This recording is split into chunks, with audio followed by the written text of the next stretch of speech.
Olá, damos as boas-vindas à série Territórios Educativos para a Justiça Climática, o programa de Educação em Território, que vai dialogar sobre os temas fundamentais para a agenda dos territórios educativos e do enfrentamento à crise climática. Eu sou Nathalie Simões, sou jornalista do programa Educação em Território, e para conversar com a gente, hoje nós temos como convidada a Ariela Doctors, para falar sobre educação alimentar e justiça climática. Seja bem-vinda, Ariela. Obrigada, Nathalie, obrigada. A Ariela é cofundadora e coordenadora geral do Instituto Comida e Cultura, é formada em comunicação social e chefe de cozinha, gestora, escritora e educadora. É também idealizadora e facilitadora do curso de pós-graduação Lato Sensu, Comida, Cultura e Infâncias, na Pedagogia para a Liberdade, em parceria com a UniBF. Além de atuar também como professora de educação alimentar para crianças e ser autora do livro O que vai ter para comer, que amplia a consciência alimentar e ambiental de crianças e adolescentes no Brasil. Antes da gente iniciar com as nossas perguntas, eu vou fazer a minha autodescrição e pedir para que você também faça o mesmo, Ariela. Eu sou uma mulher negra de pele clara, tenho um cabelo cacheado e escuro, preso para cima, uso óculos de grau na cor marrom escura, estou de batom roxo e visto um blazer azul. Olá a todos, boa tarde, bom dia, boa noite, não sei que horas que vão estar assistindo a gente. Então, eu sou Ariela Doctor, sou coordenadora geral do Instituto Comida e Cultura, e eu também sou uma mulher branca, tenho um cabelo preto até os ombros, meio cacheados, estou vestindo uma malha azul e um óculos também de grau azul, e estou num ambiente que é meu escritório, que tem uma biblioteca cheia de livros, bem bagunçado, e alguns quadros atrás também. Perfeito. E já iniciando aqui nas nossas perguntas, Ariela, desde 2023, o Instituto Comida e Cultura desenvolve na Chapada dos Guimarães o programa Cozinhas Infâncias, que é voltado para a formação de educadores e profissionais da escola. Eu queria ouvir de você de que maneira o projeto colabora para criar políticas alimentares mais justas, sustentáveis e próximas às realidades das populações? Bom, o programa Cozinhas e Infâncias, ele é um programa que está acontecendo atualmente em 3 municípios do Brasil, então acontece aqui em São Paulo, em Curitiba e também na Chapada dos Guimarães, como você mencionou, né, Nathalie?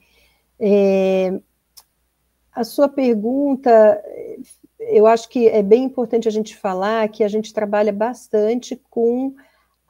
Vou falar um pouquinho do programa, né, na realidade, em primeiro lugar, né? Ele é um programa que, a cada município que a gente está inserido, né, ele tem um projeto e ele trabalha com educadores desse município. Então, professores escolares, nutricionistas, cozinheiras das escolas, né, porque a gente entende que todos esses são atores que estão ligados, de alguma forma, relacionados ao desenvolvimento dessas crianças, e todos eles precisam estar entendendo a importância da educação alimentar para esse tema ser inserido de forma transversal dentro dos currículos, serem inseridos dentro dos projetos políticos pedagógicos dessas escolas.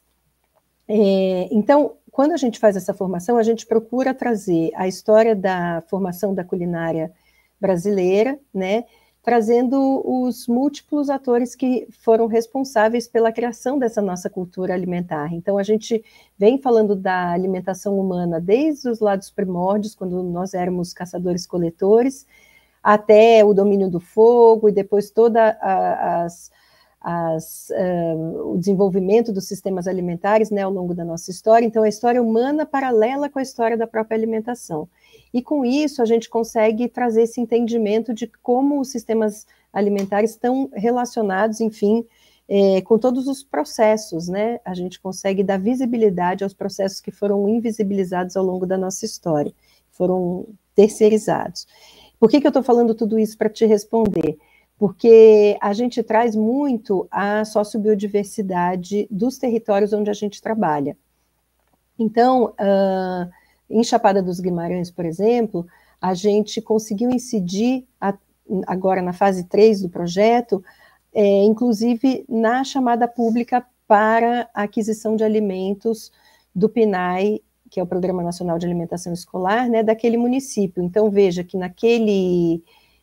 naquela cidade, a chamada pública não contemplava alguns alimentos da biodiversidade local, como o pequi, o baru, né, que são alimentos tão importantes, né, para a cultura e para a tradição daquele bioma e daquela cidade, né? Então, agora esses alimentos eles estão inseridos na chamada pública, e aí os pequenos produtores locais eles podem, de alguma maneira, concorrer e levar esse alimento para merenda escolar e para atividades no chão da escola. Então, tudo isso para te contar como é que a gente pode estar, junto com o projeto Cozinhas e Infâncias, ajudando a inserção, né, desses alimentos numa política pública que já existe e que é tão especial e importante no Brasil, que é o Programa Nacional de Alimentação Escolar, o PNAE. Perfeito. Você já comentou um pouquinho, mas como a gente sabe, né, pelo próprio PNAE, a educação alimentar e nutricional está prevista em lei, mas ainda enfrenta muitos obstáculos para ser implementada nas escolas. Como você definiria o conceito de educação alimentar e o que seria uma alimentação adequada e saudável para os nossos estudantes? Olha, como você bem disse, a gente tem o Programa Nacional de Alimentação Escolar, ele tem, já é um programa antigo, né, com 60 anos, um pouco mais, e nele a gente tem aí alguma previsão já de uma educação alimentar e nutricional nas escolas, né? Ele tem uma resolução que fala sobre isso. Agora, a gente tem uma lei de 2018, que é a Lei 13.666, que prevê justamente essa educação inserida nos currículos escolares, né, de forma interdisciplinar, ou seja, a gente pode estar falando de educação alimentar em qualquer uma das disciplinas, né? Então, essa é uma grande discussão, se deveria existir uma disciplina específica para a educação alimentar ou se ela pode, enfim, estar inserida em outras disciplinas dentro do currículo. Então, ao meu ver, eu acho que a educação alimentar e nutricional, além dela ser super importante, ela encontra alguns desafios aí, né? Porque fica um jogo de empurrão, sabe? Assim, ninguém sabe exatamente onde é que ela tem que entrar dentro das formações, dentro das escolas, né? Ela é super importante, mas as pessoas não sabem se é uma educadora, uma professora do ensino infantil que deve entrar com esse tema, também no ensino fundamental, é dentro de uma disciplina específica como biologia ou ciências, ou ela também pode entrar na matemática, no português. Então, é a nutricionista que tem que vir com esse tipo de formação dentro das escolas. A gente tem nutricionistas suficientes para dar conta da formação de tantos alunos, ou isso deveria ser uma parceria entre nutricionistas e professores, enfim, tem uma ampla discussão sobre o tema, mas o fato é que, indiscutivelmente, a gente sabe hoje em dia que a educação alimentar, desde a primeira infância, ela é muito importante, porque uma criança bem alimentada, desde a primeira infância, ela consegue adquirir bons hábitos alimentares desde a mais tenra idade.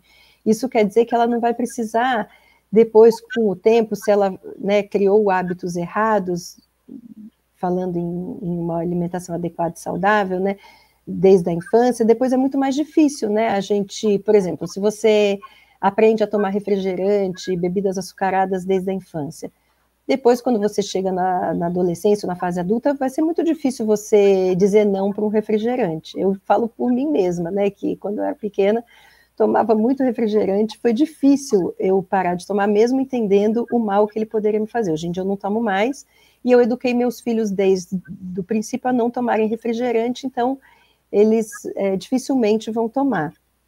Né? Então é muito mais fácil a gente criar bons hábitos desde a primeira infância do que ter que redirecionar esses hábitos ao longo da nossa fase adulta.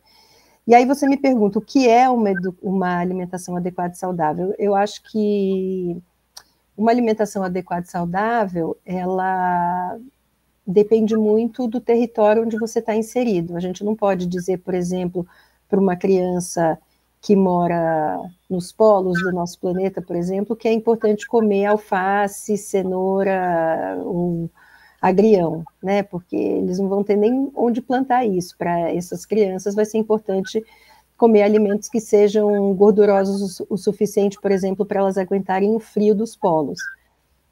Então, não existe, o que eu estou querendo dizer assim, não existe uma dieta única, né? A gente não pode dizer que a dieta mediterrânea, por exemplo, ela é boa para todo mundo. Eu acho que depende muito da sociobiodiversidade local, né? Porque com isso a gente consegue, além de encurtar distâncias desse alimento que está chegando nas escolas e nas casas dessas crianças, a gente consegue promover a economia do próprio território. Então, uma alimentação, para ela ser saudável, ela tem que ser saudável para todo mundo, né? Para a pessoa que está plantando, para o solo, né? Se a gente tiver um plantio feito com sementes transgênicas ou com muita incidência de agrotóxicos, isso vai prejudicar o próprio alimento, vai prejudicar os solos, os lençóis freáticos, os rios, né? Vai sujar tudo, vai... Então, de alguma maneira, uma alimentação adequada e saudável tem que ser para tudo, para o solo, para o próprio alimento, para quem plantou, para quem está transportando, para quem está se alimentando, e a gente também tem que se preocupar atualmente com o descarte do que sobra desse alimento também para fazer da forma correta e fazer que ele volte para o próprio solo. Então, uma alimentação saudável é essa que prevê tudo, né? Que vê o alimento de forma sistêmica e o planeta também de forma sistêmica. Perfeito. É muito mais do que uma alimentação rica em verduras e legumes, né? Como a gente costuma ouvir. Certamente. E eu acho muito interessante também que em alguns artigos e em algumas entrevistas, você já falou sobre o conceito de sindemia, que é um termo utilizado para se referir a uma conjunção de desafios no âmbito da alimentação, como a desnutrição, a obesidade e a própria crise climática, que é o tema da nossa conversa. Como que esses desafios eles se materializam? Olha só, vamos lá. Nossa, é uma temática tão abrangente que fica difícil até te responder, mas eu vou tentar aqui compilar, né? Você estava falando que uma alimentação saudável é muito mais do que comer só frutas e verduras, né?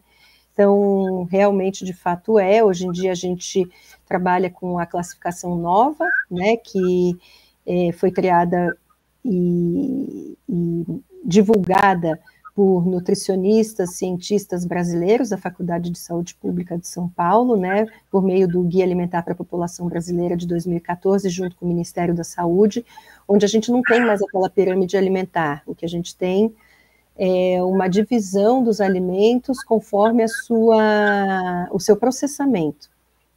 Então, os alimentos minimamente processados, in natura e minimamente processados, são aqueles que a gente deve consumir mais, e os alimentos processados a gente deve se alimentar com parcimônia, que são aqueles que são feitos com alimentos que vêm da natureza, né? Por exemplo, o queijo é um alimento processado, né? Que você pega o leite, você pega o coalho, você processa, acrescenta o sal, né? E os alimentos ultraprocessados são aqueles que a gente deve evitar de toda maneira, que são aqueles alimentos que praticamente de natural não tem nada, né? Que são feitos nas indústrias de alimentos e dentro de laboratórios e cheios de aditivos, de conservantes, de aromatizantes, enfim. E por que eu estou dizendo isso? Porque a sindemia, ela é, como você mesma trouxe, uma sobreposição de outras pandemias, né? A pandemia da desnutrição, a pandemia da obesidade, que a gente está falando aqui não só a gente está falando de uma questão de saúde pública, né? Então, são doenças crônicas não transmissíveis, como doenças relacionadas ao coração, pressão alta, diabetes, que são as doenças que mais matam atualmente no Brasil e no mundo. Então, a gente tem uma pandemia relacionada a isso, e as mudanças climáticas, né? A gente está vivendo aí uma emergência climática, já não é nem só uma mudança, a gente tem visto os desastres, e que tudo isso tem a ver? Por que a gente diz que uma pandemia exacerba a outra, né? Porque elas estão totalmente interconectadas. Quem cunhou esse termo foi um médico americano, Merrill Singer, e o que ele traz para a gente é essa percepção, né, que a gente tem que ter atualmente de como o que a gente escolhe colocar no nosso prato a cada refeição que a gente faz, que quem pode hoje em dia se alimenta pelo menos 3 vezes ao dia, né, como a escolha do que você vai colocar no seu prato, da onde você vai comprar, né, o que você está comprando, pode reverberar em absolutamente tudo, inclusive no nosso clima, né? Então, como isso se materializa? Se você escolhe comprar de um pequeno produtor que mora mais próximo a você, por exemplo, você diminui as distâncias, né? Você precisa utilizar menos combustível fóssil, porque você não precisa transportar aquele alimento por grandes distâncias, por exemplo, né? Então, essa é uma maneira de você cooperar com a não emissão de gases do efeito estufa, por exemplo. Se você decide não comer mais tanta carne, né, tanta proteína animal, você também ajuda a manutenção da floresta em pé, porque você vão diminuir o desmatamento para você poder ter o gado ali, você precisa desmatar grandes áreas, né, para os boizinhos estarem lá pastando. E mais ainda, para você alimentar esses bois, você tem que desmatar muito mais e produzir monoculturas, que são as que fazem as rações dos animais, né, a soja, o milho. Quando você escolhe comer alimentos ultraprocessados ao invés de alimentos in natura, você também corrobora para esse plantio de monoculturas, porque as monoculturas são a base dos alimentos ultraprocessados. Soja, milho, açúcar, farinha de trigo, né? Então, isso se materializa dessa forma, né? A partir das nossas escolhas. Mas isso também não pode se tornar uma culpabilização do indivíduo, né? Não é apenas a gente escolhendo o que a gente vai comer que a gente vai sair dessa situação que a gente está. A gente precisa exigir dos nossos governos, exigir dos entes, né, públicos que eles também façam políticas públicas que nos ajudem a combater esse tipo de alimentação que favorece as mudanças climáticas, ou seja, então você me perguntou como isso se materializa. Se a gente faz políticas públicas que vão ajudar o agronegócio, a gente está corroborando para que essas mudanças climáticas continuem acontecendo cada vez mais. Agora, se a gente faz políticas públicas que prevejam, por exemplo, a compra de 30% que existe, né, da alimentação das escolas, das merendas, serem provenientes de pequenos produtores, a gente está fortalecendo uma cadeia de distribuição, de produção e de distribuição de alimentos que estão mais relacionados a uma alimentação saudável e a não destruição de florestas. Então, não sei se eu te respondi, porque tem vários exemplos que poderiam ser dados, né? Mas eu citei aí alguns que a gente pode pensar, e para além da culpabilização do indivíduo, então a gente precisa pensar que como que eu posso dizer, me fugiu a palavra agora, essa responsabilidade não é só do indivíduo, é uma responsabilidade que também envolve os governos e também envolve a indústria, né? A própria indústria dos alimentos e a indústria da publicidade, que faz com que a gente queira cada vez mais comprar alimentos que acabam atrapalhando o clima e não auxiliando o planeta, vamos dizer assim. Perfeito. É muito importante lembrar essa responsabilização do poder público mesmo, das nossas autoridades. E aí, se aprofundando um pouco mais nessa questão da crise climática, né, a gente viu em 2024, como, por exemplo, no Rio Grande do Sul, que as escolas brasileiras têm sofrido muito com os eventos climáticos extremos. Em especial as cozinhas das escolas, que estão cada vez mais vulneráveis de forma geral, com as ondas de calor, que atingem também os profissionais que atuam, além dos alunos, né? No manejo ali dos alimentos, no preparo. E aí eu vou te fazer uma pergunta que a gente até imagina a resposta, que é possível prover uma alimentação saudável e de qualidade sem olhar para as cozinhas escolares? Nem um pouco, né? A gente precisa olhar para as cozinhas escolares e para quem está inserido dentro dela, que são as cozinheiras escolares, né? A gente, dentro do Instituto Comida e Cultura, a gente entende que as cozinheiras escolares, elas são educadoras, né? Elas não estão ali simplesmente fazendo a comida, entregando, né, a comida para a criança.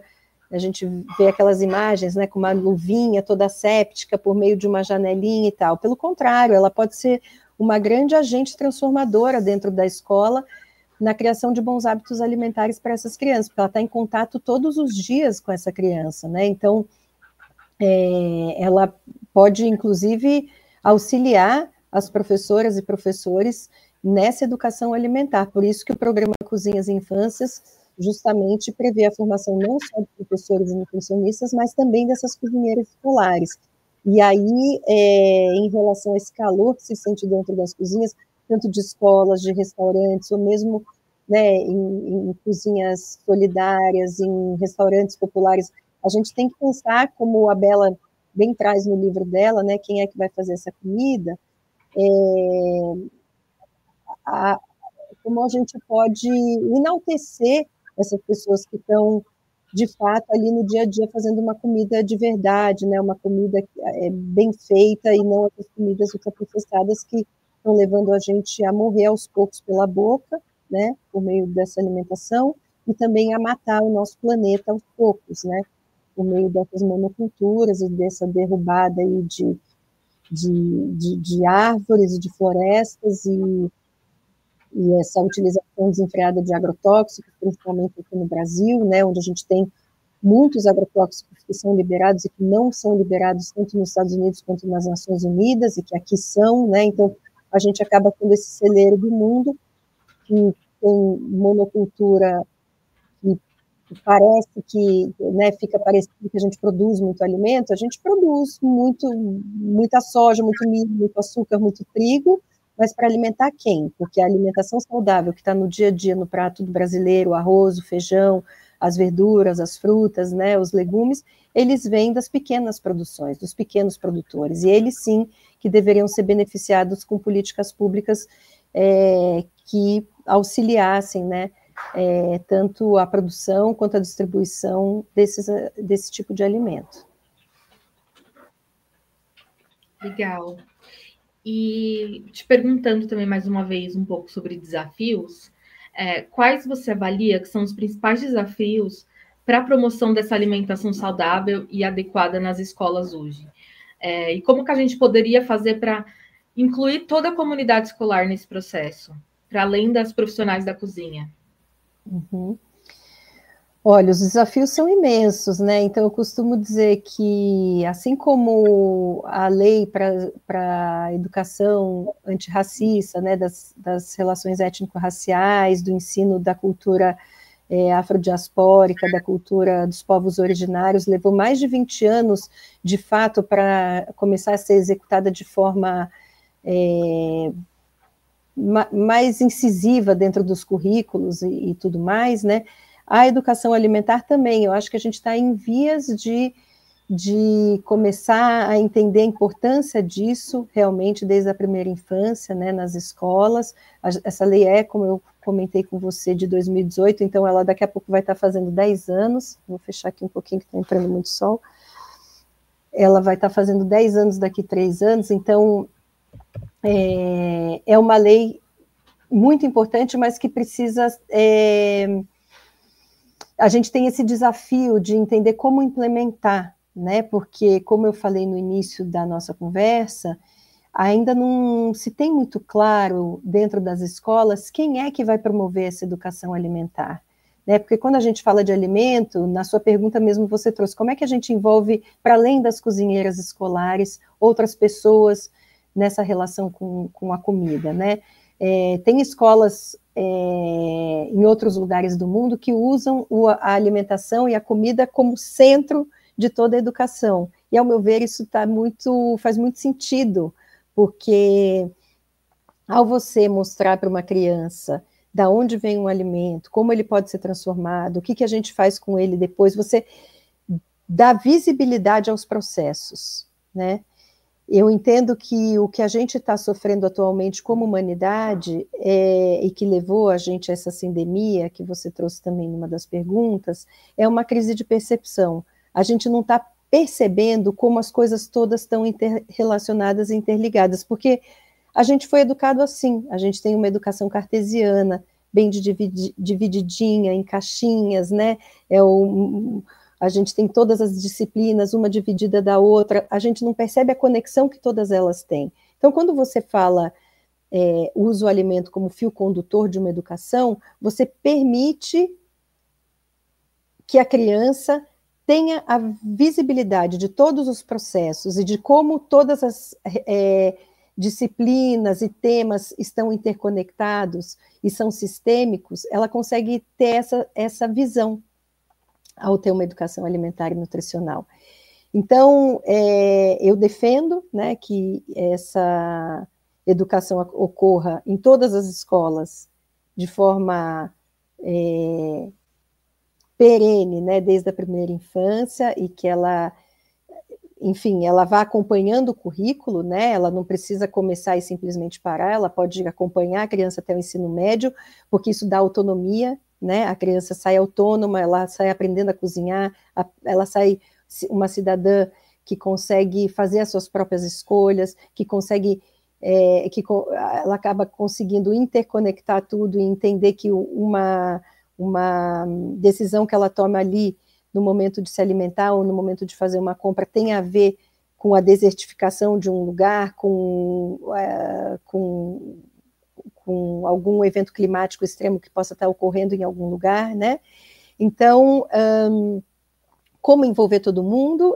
Essa é a questão, porque, como eu te disse, eu acho que ainda não está claro quem é que deveria levar essa educação alimentar para o chão da escola, e eu acho que é todo mundo. Então, a gente tem as nutricionistas dentro das escolas e dentro das secretarias municipais de educação, mas que já tem muito trabalho, porque elas têm que fazer o pedido de compras, elas precisam pensar no cardápio, elas precisam ajudar nessa formação desses educadores, então é muita coisa para poucas profissionais, né? Elas podem sim auxiliar, mas eu acho que não é um trabalho só para elas, de levar essa educação para as crianças. Eu acho que um professor, ele tem todo o poder de levar isso dentro da sala de aula, mas ele precisa de uma formação para isso, porque ele não se formou na faculdade de nutrição, então ele não tem esse entendimento. Então, quer dizer, a nutricionista não tem a pedagogia, e o professor não tem esse entendimento sobre educação alimentar. Então, eu acho que precisa de formação para todos eles e uma junção de todos eles, assim como as cozinheiras escolares, e também envolver as famílias, né? Essa educação, ela pode extrapolar os muros das escolas. Então, quando a gente faz educação com criança alimentar, muitas vezes eu ouço dos pais, nossa, o que vocês estão falando para o meu filho que agora ele não quer mais tomar leite com achocolatado, por exemplo, ele está preferindo tomar um leite batido com uma fruta. Né? Porque ele começa a entender o que é um produto ultraprocessado, o mal que o açúcar faz, né? Então ele começa a mudar os hábitos alimentares das famílias, ele ajuda, a criança ajuda a fazer isso nas próprias casas, né? Ah, eu não posso mais comprar leite de coco de garrafinha, meu filho falou que é muito fácil a gente fazer leite de coco em casa, então onde é que eu acho coco para comprar in natura? Então começam a vir essas perguntas dos familiares e é muito interessante, porque aí você muda de fato uma sociedade, né? A forma como ela compra, a forma como ela produz o próprio alimento, né? Isso vai criando soberania e segurança alimentar em várias instâncias, né? Então você transforma mesmo o meio que você está. Nossa, que incrível! Meio que as crianças acabam fazendo uma revolução dentro das casas delas, né?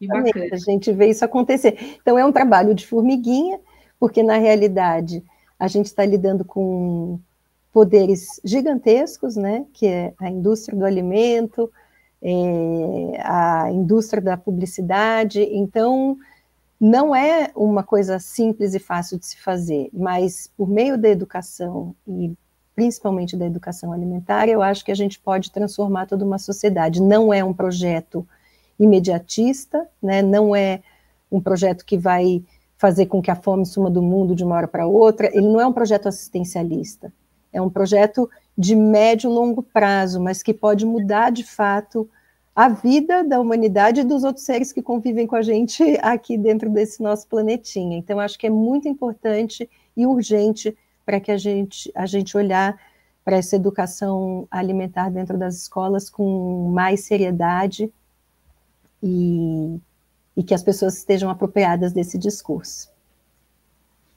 Sim, e eu acho que esses projetos de educação alimentar, eles mostram muito bem para a gente como é possível, né? E falando um pouco mais sobre os cozinhas e infâncias, como que você avalia que é possível iniciativas como essa contribuir para a justiça climática? Acho que é um pouco disso que eu vim trazendo ao longo da conversa toda, né? Eu acho que a justiça climática ela está muito relacionada também à acessibilidade, né? Dessa alimentação adequada e saudável. O que eu quero dizer com isso? Não basta a gente também só educar essas crianças, mas a gente precisa promover o acesso, não só para as crianças, mas para toda a população, né, a essa alimentação adequada e saudável. Então, muitas vezes você sabe que é mais importante para você e para o meio ambiente comer um alimento in natura ou minimamente processado, só que aí você não tem acesso. Às vezes você não tem um acesso geográfico, né, àquele alimento, porque você vive numa periferia, que é um deserto alimentar, onde não tem alimentos in natura para vender, ou é um pântano alimentar, que é pior ainda, que só tem alimentos ultraprocessados para se vender a cada esquina. Você precisa ter acesso ao dinheiro, né, para poder comprar esses alimentos, então você tem que ter uma renda mínima básica que te dê acesso a essa alimentação minimamente processada. Você tem que ter acesso a utensílios, né, você tem que ter uma casa, você tem que ter um fogão, você tem que ter panelas, né, então você tem que ter acesso a esse utensílio. Você tem que ter acesso também ao conhecimento, né, saber fazer uma comida. Então, quando você promove a educação alimentar, você não só discute todos esses temas que eu vim trazendo ao longo da conversa, como você ensina, né? É uma coisa muito lúdica você cozinhar junto com as crianças. Então, antigamente se falava, cozinha não é lugar de criança. No Instituto a gente fala, a gente tem aqui um mote, né? A gente fala, por mais cozinhas, por mais infâncias nas cozinhas, né? Que a gente quer sim levar a criança para dentro da cozinha.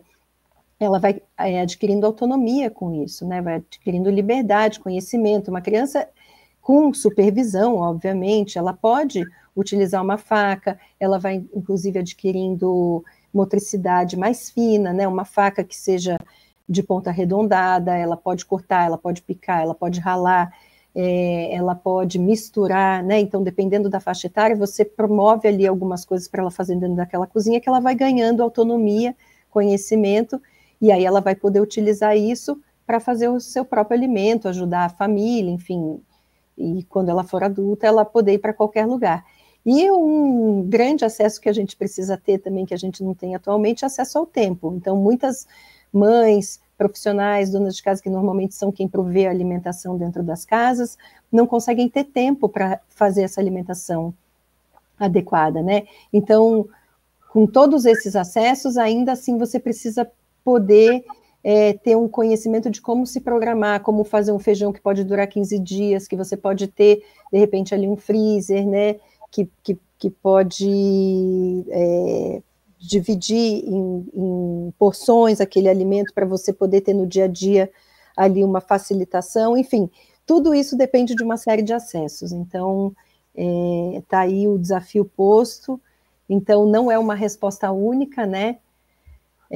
O desafio é muito grande, eu acho que são várias pessoas, organizações, governos, colaborando para que a gente chegue nesse lugar de sonho, que seria acesso para todas as pessoas a um alimento justo, adequado, saudável, e isso sim promoveria também uma justiça climática, né, que é o que você trouxe, que seria esse acesso a esse alimento saudável, né, para mim, ao meu ver. Perfeito. Acho que isso que você trouxe agora já já traz um pouco do que seria uma das nossas últimas perguntas, que é o que falta para a justiça alimentar ser reconhecida como estratégia essencial para o combate da crise climática. Né? A gente já tem o PNAE, né? E você acha que falta o quê? Falta uma articulação maior entre os governos, entre a própria comunidade escolar? Eu acho que o que falta sempre é vontade política, né? Porque depende de quem está no governo e, além de tudo, todas as burocracias que existem. Então, o Instituto Comida e Cultura, ele surgiu como uma organização da sociedade civil para tentar justamente uma das nossas missões, né? A gente tem essa intenção de ampliar essa consciência alimentar desde a primeira infância, por meio dessa educação que seja emancipatória, para promover esses sistemas alimentares mais saudáveis e sustentáveis. Então, a gente fez, né, essa metodologia, a gente criou essa metodologia, que é o Cozinhas Infâncias, que está se mostrando, né, por meio de resultados muito interessantes em vários municípios do Brasil, já tem demonstrado um aumento no nível de conhecimento dessas educadoras, para que elas possam passar para as crianças, né, sobre uma educação alimentar saudável, então, conhecimento sobre o guia alimentar para a população brasileira, sobre a questão do processamento dos alimentos, da utilização de agrotóxicos, do descarte, enfim, uma série de temáticas aí, mas para além disso, então, que a gente está vendo que é efetivo e que pode, né, auxiliar dentro dos municípios, a gente procura fazer sempre uma parceria, então, que é da organização da sociedade civil com governos, né, por meio de acordo de cooperação técnica com as secretarias municipais de educação, então a gente consegue ter acesso a mais educadores para promover essa formação, e também com a academia podendo fazer essas avaliações dessas formações e ter resultados para poder demonstrar como isso pode ser uma política pública que avance na execução da educação alimentar e nutricional, como prevê a lei de 2018, a 13.666, ou seja, a lei está aí, ela precisa ser cumprida, então eu acho que se a gente tem esse alinhamento entre esses vários atores, a gente consegue levar isso para mais municípios do nosso Brasil, e com isso ir mudando as realidades dos territórios, não só alimentar e nutricional, mas também as realidades climáticas desses mesmos territórios. Perfeito, Ariela, muito obrigada. Foi um prazer conversar com você, te ouvir mais sobre esses temas tão pertinentes. E a gente fica por aqui. Você quer se despedir? Quero sim, queria de novo agradecer a oportunidade, né, o convite, e dizer que bom que vocês estão trazendo esse tema à baila aí, porque é importante que quanto mais pessoas a gente consiga impactar aí com essa ideia sobre a educação alimentar e nutricional desde a primeira infância, a importância dela, melhor e mais fortes ficamos para avançar com essa temática. Muito obrigada a vocês do Aprendiz por esse convite, por esse espaço de fala. Obrigada, até logo, pessoal.